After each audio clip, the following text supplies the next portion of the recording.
공업도시, 첨단 산업도시로만 여겨온 구미.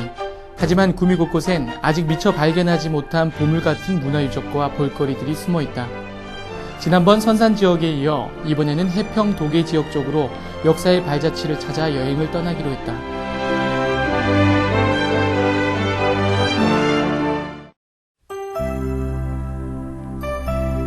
구미에서도 해평 도계는 특히 숨어있는 우리 것이 많은 지역이다.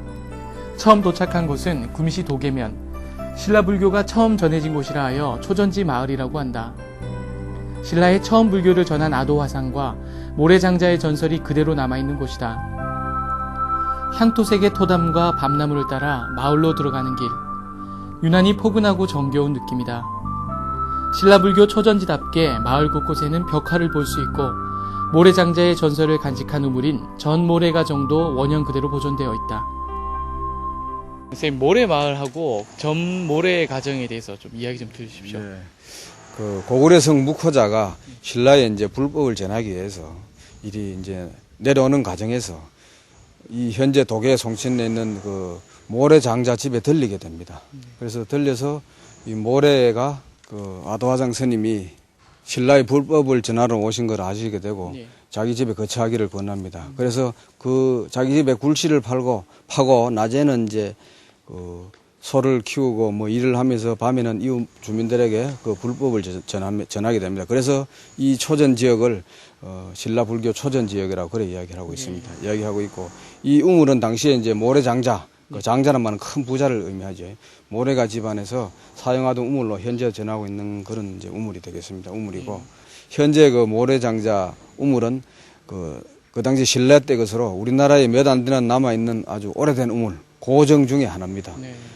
이 우물 뒤편이 바로 그 옛날 신라 때 모래 집안의 그 집터가 되겠습니다. 지금도 현재 그 얼마 전까지만 해도 그 모래장자 집안의 그 집터에 초석 그런 게 몇 개가 그 발굴된 게 있습니다. 예. 묵호자 아도화상 스님께서 모래장자 집안에 3년간 무슴살이를 하고 이제 세경을 하나도 받질 않았습니다.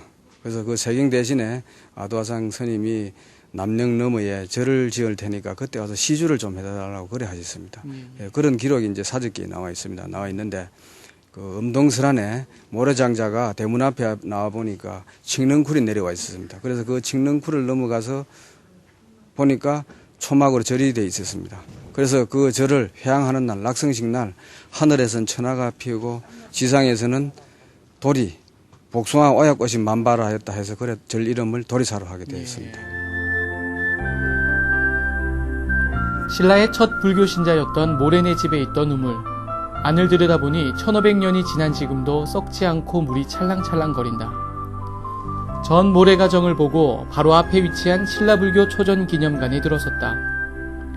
아도화상이 신라의 불교를 전파하는 과정이 그림으로 상세히 설명되어 있으며 상급유사와 삼국사기의 사본도 볼 수 있는 곳이다. 어르신의 이야기를 듣다 보니 도계면은 신라불교의 성지로도 손색 없을 만큼 멋진 곳으로 보인다. 전 모래가 정과 불교의 전래 과정이 담겨진 초전기념관을 둘러보고 나니 신라 최초의 사찰인 도리사가 궁금해졌다. 모래정에서 대구 쪽으로 자동차로 10여 킬로를 가면 해평면 송곡리에 있는 신라 최초의 사찰 도리사를 볼 수 있다. 네, 선생님, 여기 올라가는 길이 참 좋은데요. 예, 이 도리사는 그 냉산자락에 위치해 있습니다. 냉산자락에 위치해 있으면서 주변에 그 소나무가 참 좋습니다. 이 소나무는 뭐 수십 년 혹은 수백 년 된 소나무도 있습니다. 그래서 이 소나무는 우리 그 한국 사람의 심성을 대표하는 그런 나무가 아닌가 싶습니다. 그래서 이게 이제 나이가 먹을수록 이 소나무는 껍질이 이 거북등처럼 변한다 그래가지고 구피목이라고도 합니다. 그리고 또 제목으로도 좋기 때문에 그 껍질을 까면은 속에 그 속살이 누렇게 좋기 때문에 황장목이라고도 합니다. 그래서 뭐 왕실이나 민가에서 오늘 사가에서 건축으로 쓸 때 건축 부재로서도 소나무를 많이 사용했습니다. 네, 선생님, 여기 이곳 절 이름이 도리사인데요. 이 도리사에는 어떤 의미가 있나요? 예, 삼국유사 그 아도기라조에 보면은 이제 그 신라 불교에 전래된 그 기록이 있습니다. 그런 기록에 의하면 이제 그 고구려 성 묵호자 즉 아도화상이 그 해동 신라 일선군에 와서 모래장자 집에 거처하면서 이제 절을 세웠다는 그런 기록이 있습니다. 그래서 절을 세울 때 그 절을 이제 낙성하는 날, 요새로 말하면 이제 그 회양식 날, 그 기록에 의하면 도리사 사적기에 의하면은 그 음동설한 삼동인데도 하늘에서는 천하가 내리고 지상에서는 도리가 만발하였다. 즉 복숭아꽃과 오약꽃이 만발하였다 해서 그때 그 풍경을 그대로 사찰 이름으로 이제 명명했습니다. 그래서 도리사라고 그래 명하게 되었습니다. 해발 691m 냉산 중턱 울창한 소나무 숲을 끼고 있는 도리사. 은은한 나무 향과 맑은 공기가 마음속까지 시원하게 해준다. 원래 도리사는 이제 그 고구려 스님 아도화상이 처음 창건한 그 초암 도리사에서 두 번, 세 번의 그 변천 과정을 거쳐서 현재의 도리사는 당시 그 이제 숙종 3년 1677년에 화재로 원래의 도리사가 소실이 되고 그 이후에 도리사의 부속 암자인 금당암을 다시 이제 도리사로 개칭하여 도리사라는 편액을 걸었습니다. 그래서 현재의 사찰은 도리사의 부속 암자인 금당암이 되겠습니다. 현재 이제 도리사로 부르고 있고 원래의 도리사보다는 이제 규모가 좀 적어졌지만 현재는 계속 사세가 확장되고 있는 그런 이제 실정입니다. 뒤에 보이는 이 석조물은 세존사리탑입니다. 이 세존사리탑을 1977년도에 이전하는 과정에서 내부에서 사리장치가 발견됐습니다. 그 사리장치는 육각 금동 사리함으로 그 내부에 세존 진신 사리가 보관이 되어 있었습니다. 그래서 현재 그 육각 금동 사리함은 국보 제208호로 지정이 되어 있습니다. 국내에서 유일하게 발견된 세존 사리가 되겠습니다. 도리사는 웅장하지는 않지만 누각 하나하나가 아름다운 절이다. 설선당, 극락전을 비롯해 부처님의 진신사리를 모신 정멸보궁과 세존사리탑을 보며 아도화상의 모습이 절로 떠올랐다. 아도화상은 자신의 초전법륜지인 이곳에서 죽어 다시 태어난 날 아미타열의 불이 되고 싶었던 것이 아닐까? 목조로 된 아미타열의 불의 자애한 표정과 스치는 듯한 미소가 아름답다. 거기다 도리사 대웅전 앞들에는 우리나라 보물 제470호인 도리사 석탑이 자리하고 있다. 높이 3.3m의 고려시대 석탑.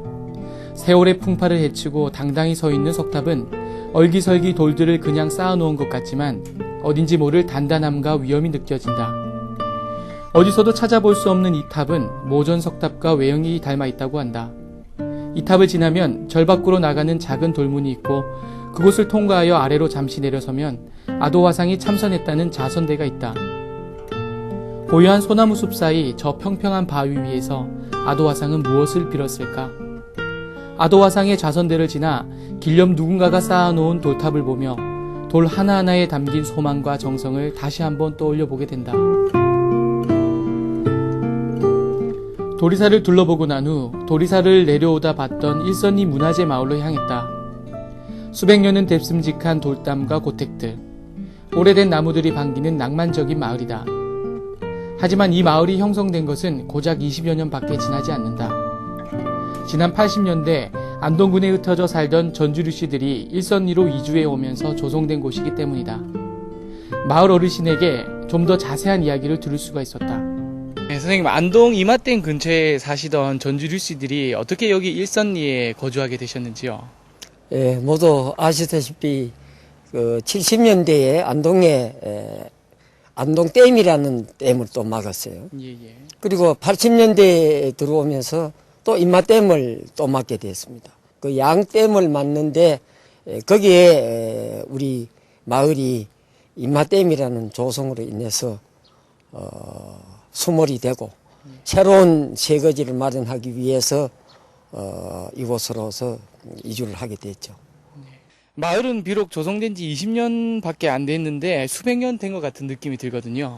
예, 실제로 전국적으로 우리가 새로운 고향을 찾기 위해서 여러 곳을 물색을 했는데 산수명자한 곳이 실제적으로 없더라고요. 그런데 우리 전주유시는 이 강가를 타고 마을을 조성해야 좋다는 그런 유래에 의해서 마을을 조성하게 됐는데 1987년도에 이곳에 마련을 했는데 이 조성을 해서 이미 아다시피 수목도 20년의 세월을 흘러가지고 이제 많이 성장하고 또 이 문화재도 또 새로운 모습에서 옛 모습으로 되찾아가고 이런 아주 고색이 이제 짙어져 가고 또 새로운 기지로서 이제 나가고 있죠. 네. 숙종때 학자인 류승현 선생의 종택인 용화종택과 류익기 선생이 후학을 양성하기 위해 세운 만영초당 등 마을 곳곳에 수백 년의 역사를 간직한 조선시대의 고택들이 가득하다. 이 고택 중 일부는 여전히 마을 주민이 살고 있다. 대부분 할머니 할아버지인 주민들은 쉽게 지방 구경도 시켜주고 마을의 역사도 들려준다. 이것이 바로 일선리 마을만의 따스한 인심일 것이다. 마을 고택의 마당에는 배추며 알타리 무를 심은 텃밭이 있고 아궁이에는 불을 지펴 구두를 데운 흔적이 고스란히 남아있다. 마을을 거니다 보니 고풍스럽고 역사적인 공간에서 시간이 멈춘 듯한 착각마저 들었다. 일선리 마을을 둘러본 후 우리는 의구총으로 향했다. 차로 조금만 달려가면 만나볼 수 있는 의구총. 길가에 있어 찾기가 쉬운 곳이다. 의로인 개가 숨져 묻어주었다는 의구총. 어렸을 때 교과서로 배웠던 주인을 구한 개의 무덤이다. 의구총은 말 그대로 의로운 개 무덤, 충견의 무덤입니다. 선산부사 안흥창이 기록한 의열도에 의구전에 그 기록이 되어 있습니다. 그 기록 내용에 보면은 그 해평 현의 우리였던 김성은이 이제 어느 날 인근 마을에 출탈하고 돌아오다가 말을 타고 오는데 술이 취해서 말에서 떨어져서 월파정 북쪽 길가에 쓰러져 누웠습니다. 누웠는데 그때 마침 주변에 덜불이 일어나서 주인이 타게 됐습니다. 인근 불이 자꾸 가까이 오니까 불에 타게 됐습니다. 그러니까 이 개가 낙동강에 뛰어서 수십 번 몸에 물을 적셔서 그 주인이 누워있는, 술이 취해서 누워있는 그 주변을 적셨습니다. 그래서 덜불이 타들어오다 주인이 그 잠들어 있는 그 주변에서 멈췄습니다. 그래서 주인이 깨어나서 보니까 개는 기진맥진하여 쓰러져 죽어 있고 주변에 물이 적셔져 있는 걸 보았습니다. 그래서 이 개가 자기를 구하고 죽었습니다. 그래서 주인에게 충성을 다한 개라고 그래 생각하고 그 죽은 개의 무덤을 만들어줘서 그 무덤을 의구총이라고 그래 명명했습니다. 한낱 짐승이지만 주인을 구하고 죽은 의로운 개의 무덤은 우리에게 많은 것을 생각하게 한다. 이렇게 주인을 구한 개의 무덤과 더불어 이곳 구미에는 낙산리 고분군도 유명하다. 낙산리 고분을 처음 봤을 때 마치 경주에 온 듯한 느낌이 들었다. 내가 사는 이곳에 이렇게 크고 많은 고분이 있었다니 놀랍기만 하다. 이 낙산리 고분군은 말 그대로 옛 무덤입니다. 옛 무덤인데 현재 조사된 바에 의하면은 월파정산, 정묘산, 불로산 요 세 곳에 총 205개, 205기가 조사됐습니다. 거기에다가 이제 오목야 고분하고 중리 고분하고 합쳐서 총 한 250기 이상이 산재하고 있습니다. 이 인근 지역에서는 가장 분포수가 많은 고밀집 지역으로 대단히 고분군이 되겠습니다. 무덤 형성 시기는 주로 이제 그 발굴된 조사에 의하면은 3세기에서 한 7세기까지 그 과정에 무덤이 되겠습니다. 주로 이제 가야, 그 다음에 가야에 그 신라에 병합되고 난 뒤에 이후의 신라, 그래서 가야에서 신라 시대 그 무덤 정도가 되겠습니다. 이 이제 총 250기 가운데 주로 이 지역의 수장급 지배자와 그 다음에 피지배자들이 함께 묻힌 요 인근 지역에 함께 묻힌 그런 산포 지역으로 신라 그 중기까지 대규모의 그 고분군이 조성된 그런 시기로 봅니다. 사적 336호인 낙산리 고분은 무덤 둘레와 봉분 크기가 매우 크다. 원삼국시대부터 통일신라 시대까지 200여 개가 넘는 큰 무덤들이 커다란 수박밭에 누워있는 수박처럼 옹기종기 한 곳에 자리 잡고 있다. 이곳은 발굴조사만 3차례 했다고 하는데 토기, 칼, 장신구 같은 유물이 많이 나왔다고 한다. 무덤의 크기와 유물들을 살펴볼 때 이곳 구미가 예부터 매우 큰 세력들이 자리 잡았던 남다른 문화를 꽃피웠던 곳이구나 하는 생각이 들었다. 1000년 전 이곳에 어떤 사람들이 어떤 모습으로 살았을까? 고개를 들어 앞을 내다보니 고분보다 더 먼저 하늘을 보았을 낙동강물이 유유히 흘러간다. 이 무덤의 주인들도 낙동강을 굽어보며 오늘 우리의 역사를 지켜보고 있으리라. 시간과 역사 속을 산책하기 좋은 낙산리 고분군을 뒤로하고 우리는 낙산리 3층 석탑을 찾았다. 보물 469호인 이 석탑은 마을 한가운데 있는데 일선 초등학교를 지나 마을 사이 작은 길 속으로 들어가다 보면 오른쪽 멀리 탑이 보이기 시작한다. 홀로 당당히 서 있는 3층 석탑의 모습에 감탄사가 절로 나왔다. 낙산리 3층 석탑에 대해서 설명 좀 부탁드릴게요. 예, 이 3층 석탑은 통일 신라 시대, 주로 신라 하대라고 이야기하죠. 7세기 내지 8세기 사이에 조성된 3층 석탑입니다. 근데 이제 이 탑은 이 인근지에서는 이제 좀 특이하게도 벽돌탑, 흔히 말하는 전탑에서 석탑으로 그 변해가는 과정, 그걸 잘 볼 수 있는 탑입니다. 그래서 탑의 옥계석 부위에 청단이 현재 그 어떤 전탑 벽돌탑 양식을 그대로 모방하고 있습니다. 그래서 아주 귀중한 자료로 보고 있습니다. 높이는 한 약 7.2m 정도 됩니다. 그리고 안타깝게도 탑의 상륜부, 윗부분을 지금 볼 수 없는 게 참 안타깝습니다. 뭐 수세기를 지난 동안에 멸실이 돼서 없어진 거겠죠. 8m가 넘는 키에 초기 신라 석탑과 같은 양식을 하고 있는 육중한 기단은 든든하게 대지를 두 발로 버티고선 역발산 기계세의 장사를 연상케 했다. 야트막한 뒷산을 배경으로 멀리 낙산을 바라보며 들 가운데 우뚝 서 있는 탑은 당당하기 그지없었다. 멀리서 보면 이름조차 남기지 못한 외로운 모습이지만 가까이서 보면 초라하거나 가볍지 않는 신라의 맵시를 간직한 탑이다. 낙산리 3층 석탑을 뒤로 보천사로 향했다. 매봉산의 보천사엔 무엇보다 차향기가 난다. 보천사에 이르면 가장 먼저 보천다해의 다실 겸 강의실로 사용되고 있는 설법전을 만나게 되는데 그곳에서 늘 맑은 차향기가 새어나온다. 정갈하게 우린 차 한 잔을 손님에게 내어주는 모습도 아름답다. 원래 이 보천사는 뒤산, 갈마산의 응봉, 매봉 아래 보천이라는 아주 명천인 아름다운 섬이 있었습니다. 말 그대로 보배를 보자 샘천자였습니다. 고려 25대 충렬왕 때 그 왕자 왕소군이라는 분이 신병이 있어서 이곳에 와서 그 샘물을 마시고 병을 완치했다는 그런 기록이 남아 있습니다. 그런 거로 이 보천사라는 절 이름이 유래가 되었습니다. 네, 선생님. 근데 이곳 절이 지어진 지는 또 얼마 되지 않았다고 들었습니다. 예, 이제 대부분 그렇게 알려져 있습니다만은 이 절은 원래 신라 때 9세기경에 창건이 되었다고 봅니다. 현재 보물 제492호인 석조열의 자상이 있고 또 그 이후로 사세가 유지되다가 고려 충렬할 때 중건을 거쳤고 또 임진왜란 때 전부 소실이 되었습니다. 소실이 되었는데 한동안 방치되다가 폐사지로 1959년도 최재기 씨라는 분이 인근 마을 불자들하고 십시일반으로 합심을 해서 성금을 조금씩 모아서 그 석불을 보존하기 위해서 보호각을 지은 것이 이 현재의 보천사 창건의 시초가 되겠습니다.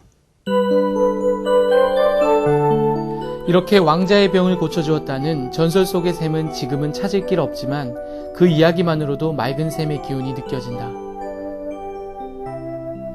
지금의 보천사는 임진왜란 때 소실된 후 폐사가 되어 그 절 이름만 전하여 오다가 옛 절터에서 매몰된 불상이 있는 것을 발견해 다시 지었다고 한다. 그리고 보물 492호인 대웅전의 석조열의 자상, 광배에 새겨져 있는 앉아있는 부처님의 모습이 더없이 인상적이다. 오랜 세월 견뎌온 석불만이 말없이 맑은 차 향기에 잔잔히 미소 짓고 있다.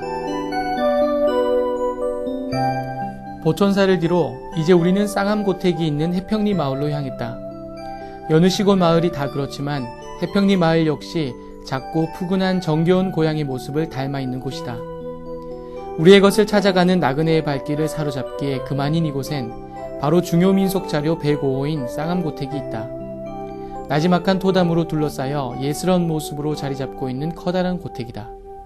이 집은 우리가 나한테는 그러니까 구대조가 여기 6분이었었는데 6분의 넷째 집으로 짓는 겁니다.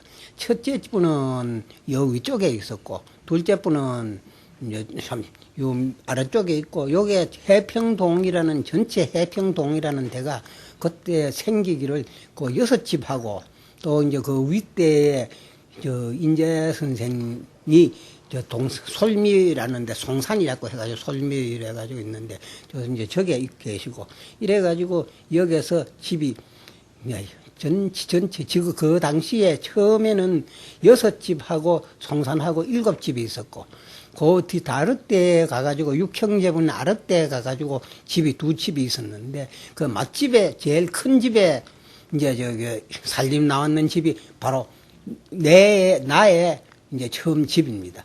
그리고 여기는 넷째 분의 집이었었고요. 그랬는데 마침 큰 집에 불이 나가지고 우리가 있던 집을 큰 집으로 이제 저기 주고 이 집을 이제 저기 그 뜯어가서 다시 짓도록 주고 우리는 이제 이리저리 와가지고 그때부터 여기 사는 게 얼마나 살았노 하면은 그 당시가 1790년 이후인데 1790, 1800년 이제 대에 와가지고 우리가 여기 이제 살게 됐고 그래서 그러니 지금 우리는 여기서 한 180년 이제 여기 살아. 예, 이 집을 지을 때 저 앞에 큰 바위가 두 낫이 있었는데 지금은 바위 하나만 있고 하나는 땅 밑으로 들어가가지고 없고 이래 있는데 그 바위 두 개가 저쪽에 있었기 때문에 그 바위 두 개 있는 그 앞으로 지내가지고 들어오는 기라고 해서 이제 쌍암이라 이래 불렀습니다. 쌍암이라 부르고 그 이제 저쪽 집에는 이 집이 큰 집이었었고 이제 저기 해서 이렇게 쌍암이었으니까 쌍암의 왼쪽에 이제 북쪽에 저 언덕 위에 이제 집이 있었다. 이래가지고 부계라 이래 하고 그래 있습니다. 그래가서 이 집은 쌍암 고택이고 그 집은 이제 부계 고택이고 그래 돼가 있습니다. 아직까지 후손이 그대로 살고 있는 쌍암 고택은 전체가 미음자 구조로 되어 있다. 대문채를 지나 사랑채, 중문간채, 안채, 사당채까지 쌍암 고택은 옛 모습 그대로를 간직하고 있다. 1779년 건축된 쌍암 고택은 원래 7칸짜리였는데 지금은 사랑채, 중문간채, 안채, 사당채 이렇게 5칸으로 줄었다고 한다. 옛집 건축 양식은 잘 모르지만 한눈에 봐도 탄탄하게 지은 집이고 이모저모 쓸모있게 지었구나 생각하게 된다. 안채로 들어가는 곳에 따로 중문간채를 두었으며 문이 한쪽으로 비켜나 있어 여자들이 쓰는 안채를 쉽게 들여다볼 수 없도록 지은 조상의 슬기가 느껴진다. 집안에 있는 물건들도 하나같이 오랜 시간 손때가 그대로 묻은 물건들이다. 안채마당에 맷돌과 장독대는 정겨운 우리 것을 흠뻑 느끼게 해준다. 뿐만 아니라 이 고택에서 살고 있는 부부를 통해 훈훈한 시골의 인심을 다시 한번 느낄 수가 있었다. 나그네의 호기심 어린 발길에 친절한 대화와 함께 숟가락만 더 얹으면 된다며 상을 내어 오시는 모습에서 마음씨 좋고 인심 좋은 시골의 정을 절로 느낄 수 있었다. 이런 쌍암 고택의 담장을 넘어서 또 하나의 옛집이 보인다. 바로 부계 고택이다. 예, 부계 고택은 최강익 선생의 둘째 아드님 성우 선생의 최성우 선생의 그 살림집으로 지은 집입니다. 예, 조선 정조 12년 1788년도에 이제 부계 고택을 건축하게 됩니다. 건축하게 됐는데 부계란 그 의미는 쌍암댁에서 보니까 북쪽 언덕 위에 지은 집이라 그래가지고 그래 부계 고택이라고 부르게 되었습니다. 네, 그렇다면 그 쌍암 고택과는 어떤 관련이 있는 건가요? 예, 쌍암 고택은 이제 최강희 선생의 장자 맏아드님이 이곳에 계시고 이제 둘째 아들 동생분이 되겠죠. 동생분의 그 살림집을 지어놓고 저쪽을 바라보니까 북쪽 언덕 위에 있게 돼 있어. 그래가지고 형제간에 참 사이좋게 살아보자는 그런 의미로 그래 부계 고택이라고 부르게 되었고 이쪽은 쌍암 고택이라고 부르게 되었습니다. 쌍암 고택에서 바라보며 북쪽 낮은 언덕 위에 있다고 해서 부계 고택이라고 한다는데 남쪽 집엔 형님이 북쪽 집엔 아우가 이렇게 두 형제가 서로 마주보고 오순도순 정겹게 살았던 모습이 떠올라 나도 모르게 미소가 지어진다. 형제의 우애가 고택의 향기와 함께 그대로 전해져 오는 것만 같다. 마지막으로 향한 곳은 산동면 인덕리에 있는 의유청. 구미엔 의로운 개의 무덤인 의구총에 이어 의로운 소의 무덤인 의유총도 있다. 이렇게 의구총, 의유총 모두 있는 지역은 이곳 구미뿐이라고 한다. 이 의총은 말 그대로 의로운 소의 무덤입니다.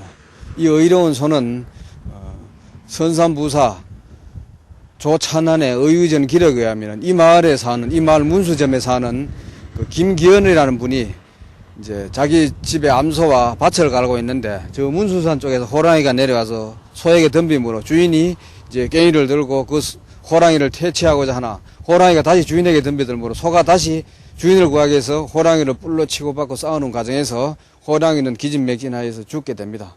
그리고 이제 밭을 갈고 다시 집에 돌아와 김기현도 호랑이와 싸운 상처로 인해 가지고 돌아가시게 됩니다. 그래서 주인이 죽으면서 말하기를 이 소가 죽거든 나와 생사고락을 같이 했으니까 이 소도 내 무덤 앞에 묻어달라 그래서 주인의 무덤 앞에 묻히게 됩니다. 그래서 마을 사람들이 의유라는 의로운 소무덤에는 그 표석을 세우고 의유총이라고 그래 기염을 하게 되었습니다. 화강암 8폭에 새겨진 그림을 보며 주인을 위해 목숨을 바친 소를 생각하니 가슴 한구석이 뜨거워져 온다. 이렇게 도리사가 자리 잡은 태조산에 올라서서 해평들과 낙동강을 바라보기도 하고 고분군 사이를 거닐며 옛 선조들을 생각하기도 하고 흙을 밟으며 예스러운 마을 사이의 돌담길을 걷기도 하고 세월의 냄새가 물씬 풍기는 고택을 둘러보기도 하니 하루가 참 짧다. 도계와 해평에 이렇게 많은 유적과 역사의 숨결이 배어있는지 몰랐다. 느긋함이 주는 즐거움과 역사의 궤적을 그대로 느끼고 싶다면 또 할머니가 술술 풀어주는 이야기 보따리를 듣는 기분을 느끼고 싶다면 이곳 구미 해평과 도계로의 여행이 어떨까?